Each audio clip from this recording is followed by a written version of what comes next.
मैथिली ठाकुर चुनाव लड़ने वाली हैं। अगर मैथिली ठाकुर चुनाव लड़ती हैं तो किस पार्टी से लड़ेंगी, किस सीट से चुनाव लड़ेंगी, और मैथिली ठाकुर अगर चुनावी मैदान में उतरती हैं तो इसके पीछे उन्होंने क्या कुछ कहा है, ये आपको इस वीडियो में हम बताने वाले हैं। मैथिली ठाकुर नाम तो सुना ही होगा, अपने सांस्कृतिक गीतों की वजह से ये खूब जानी पहचानी जाती हैं।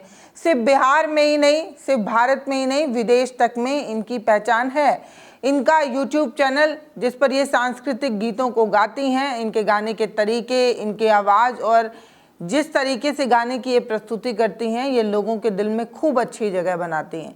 क्या ये जो पॉपुलैरिटी है, 5 मिलियन से अधिक इनके एक यूट्यूब चैनल पर फॉलोअर हैं, ऐसे अलग 2-3 चैनल हैं, एक में 8 लाख, एक में कुछ कम, ऐसे 3 यूट्यूब चैनल हैं जिनके माध्यम से कुछ में ये अपने गीत संगीत को जो है वो डालती रहती हैं और इसको खूब पसंद किया जाता है। तो क्या मैथिली ठाकुर जो है वो चुनाव लड़ने वाली हैं? इसकी आशंका क्यों जताई जा रही है और क्यों ये कहा जा रहा है कि मैथिली ठाकुर चुनावी मैदान में उतरेंगी, भाजपा के टिकट पर उतरेंगी? दरअसल मैथिली ठाकुर की एक तस्वीर वायरल हुई जब वो बिहार में भाजपा के नेताओं से मिलती नजर आई। उसकी तस्वीरें शेयर करते हुए क्या कुछ लिखा गया वो आपको बताएंगे, लेकिन इस सवाल के जवाब में मैथिली ठाकुर ने खुद कहा कि अभी कोई ऑफिशियल जानकारी सामने नहीं आई है। यानी कि उन्होंने ये नहीं कहा कि मैं चुनाव नहीं लड़ूंगी और ये सारी अफवाहें हैं। उन्होंने कहा मैं भी टीवी पर देख रही हूँ, अभी कोई ऑफिशियल अनाउंसमेंट नहीं हुई, कोई ऑफिशियल जानकारी नहीं आई। इसका मतलब मैथिली ठाकुर चुनाव लड़ने के मूड में है। जैसे ही उन्हें ग्रीन सिग्नल मिलता है, जैसे ही उन्हें हरी झंडी मिलती है, वो चुनाव लड़ेंगी। दरअसल मध्य प्रदेश के जबलपुर में नर्मदा महोत्सव की प्रस्तुति के लिए वो गई हुई थी। वहां पर जैसे ही उन्होंने स्टेज से अपना कार्यक्रम खत्म किया, वो उतरी, वैसे ही पत्रकारों ने उन्हें घेर लिया। न्यूज चैनल के तमाम लोग उनसे ये सवाल पूछ रहे थे कि बिहार विधानसभा चुनाव में क्या मैथिली ठाकुर भी चुनाव लड़ना चाहती हैं या चुनाव लड़ेंगी? इस सवाल के जवाब में मैथिली ठाकुर ने ये नहीं कहा कि वो चुनाव नहीं लड़ेंगी, जबकि उन्होंने सिर्फ ये कहा कि अभी कोई ऑफिशियल जानकारी सामने नहीं आई है, मैं भी टीवी देख रही हूँ। यानी कि उन्हें ये पता है कि खबरों में इस तरीके की चीज़ें चल रही हैं कि मैथिली ठाकुर भाजपा से चुनाव लड़ने वाली हैं। उन्होंने ना करके कहीं ना कहीं हरी झंडी ही दिखाई है, हाँ में ही हामी भरी है।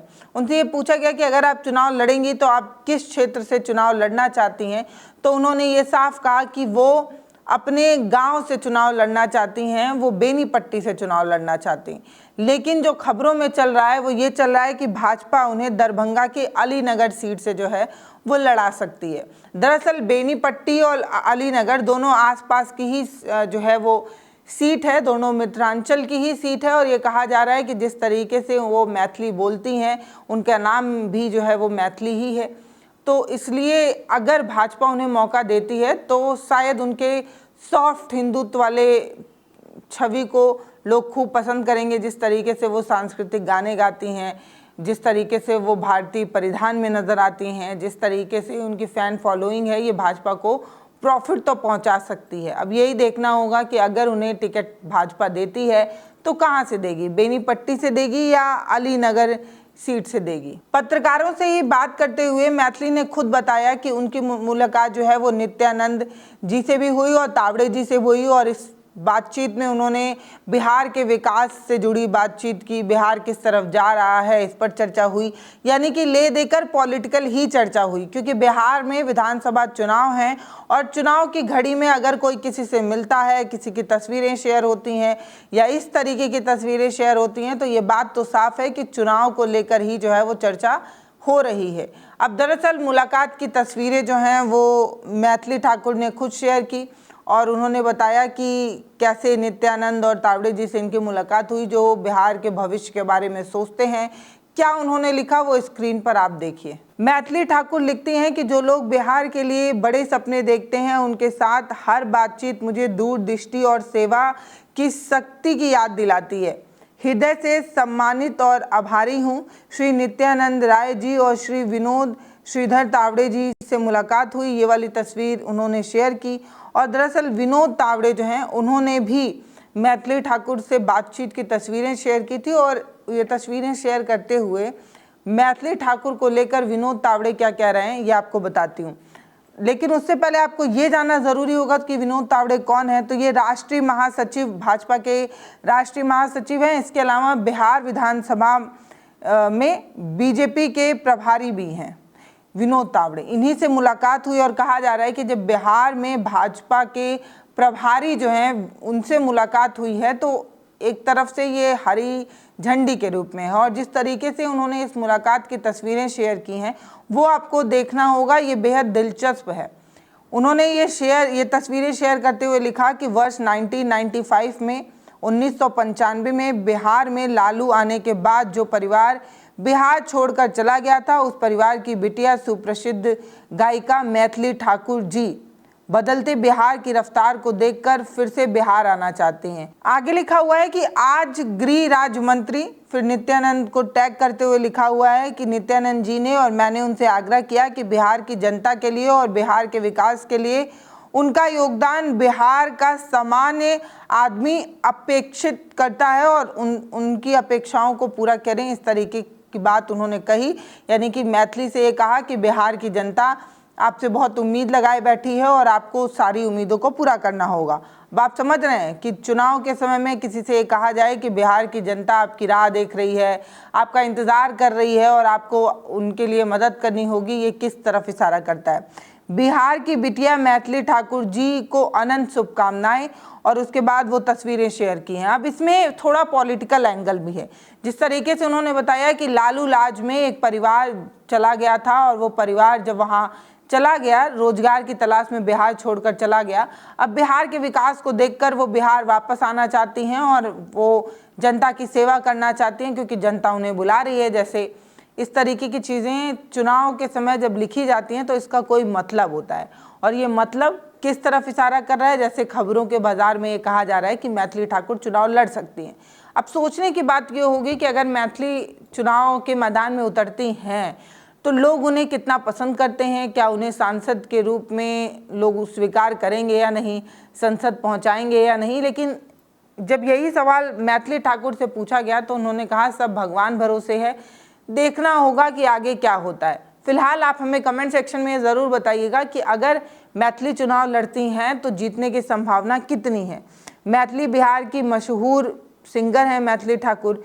बिहार विधानसभा चुनाव में उतरने की इच्छा उन्होंने खुद ही जता दी है, इसीलिए वो भाजपा के प्रभारी से मुलाकात करती हैं और बेनीपट्टी में चुनाव लड़ने की इच्छा जाहिर करते हुए खुद बताती हैं कि ये सारी चीज़ें वो करने वाली हैं और ये बात उन्होंने नर्मदा महोत्सव में खुद ही कह दी है। दरअसल जिस सीट से मैथिली ठाकुर चुनाव लड़ना चाहती हैं उस सीट पर वर्तमान में अभी भाजपा के ही जो हैं वो नेताजी विराजमान हैं। भाजपा का प्रतिनिधित्व कर रहे हैं वरिष्ठ नेता और पूर्व मंत्री विनोद नारायण झा।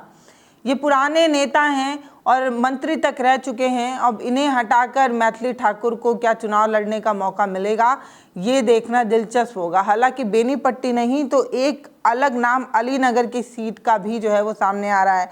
कहा जा रहा है कि दोनों मिथिलांचल का क्षेत्र ही है, तो अगर उनका अपना गांव बेनीपट्टी मधुबनी उन्हें नहीं मिलता है तो नज़दीकी गांव दरभंगा का अलीनगर भी अगर वो चुनाव लड़ती हैं तो दोनों क्योंकि सेम ही बोलचाल की भाषा है तो हो सकता है कि उन्हें अलीनगर वाली सीट से उतार दिया जाए। अब देखना होगा कि क्या भाजपा किसी नए चेहरे पर दांव खेल सकती है और अगर भाजपा मैथिली ठाकुर पर दांव खेलती है तो मैथिली उस चुनावी मैदान में कितनी मजबूती से लड़ पाती हैं और बिहार की जनता उन्हें कितना पसंद करती है। हालांकि जिस तरीके से ट्वीटबाजी हुई कि एक परिवार पलायन कर लेता है रोजगार की तलाश में, उसी कमेंट सेक्शन को जब मैं नीचे जाकर देख रही थी तो बहुत सारे लोग ये कह रहे हैं कि मैथिली की उम्र ही कितनी है, 20-21 साल की तो मैथिली हैं, 20 सालों से एनडीए की सरकार बिहार में है, तो अगर रोजगार मिलता तो मैथिली बिहार से बाहर क्यों रहती। एक कमेंट ये भी नज़र आया कि लोगों ने कहा कि अच्छा हुआ कि वो बिहार छोड़कर चली गई, तभी आज मैथिली जो हैं वो मैथिली ठाकुर बन गई हैं, नहीं तो आज भी उनका वो अस्तित्व नहीं होता क्योंकि बिहार में लोगों को उतने अवसर नहीं मिलते हैं, मौके नहीं मिलते और वो भी कहीं छोटी मोटी सिंगर या रोड किनारे गाना गा रही होती, इस तरीके के कमेंट भी थे। हालांकि मैथिली के जो सुर है, मैथिली का जो पकड़ है, मैथिली ने जिस तरीके से अपने आप को बनाया है, मैं ये लाइन इसलिए कह रही हूँ क्योंकि उस लड़की ने बहुत मेहनत की है।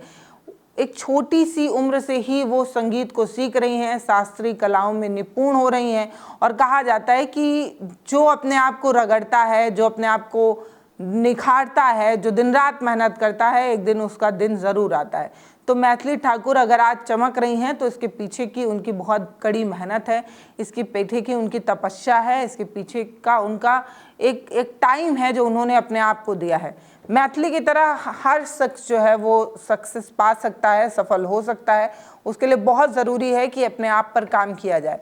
मैथिली के मेहनत को तो भैया सलाम करते हैं, लेकिन जनता उन्हें कितना सलाम करेगी ये देखना दिलचस्प होगा। अगर उन्हें मौका मिलता है तो वो जीतेंगी कि नहीं, ये आप हमें कमेंट सेक्शन में बताइएगा। फिलहाल बिहार में चुनाव की सरगर्मी बहुत तेज हो चुकी है। 2 फेज में चुनाव होने हैं, 14 तारीख को रिजल्ट आना है। 6 और 11 2 फेज में चुनाव होंगे, 14 को रिजल्ट आएंगे। तो बिहार में भैया चुनाव का माहौल बन गया है। हम भी जल्दी बिहार आने वाले हैं। फिलहाल अभी के लिए वीडियो शेयर करिए, चैनल को सब्सक्राइब करिए। बहुत धन्यवाद।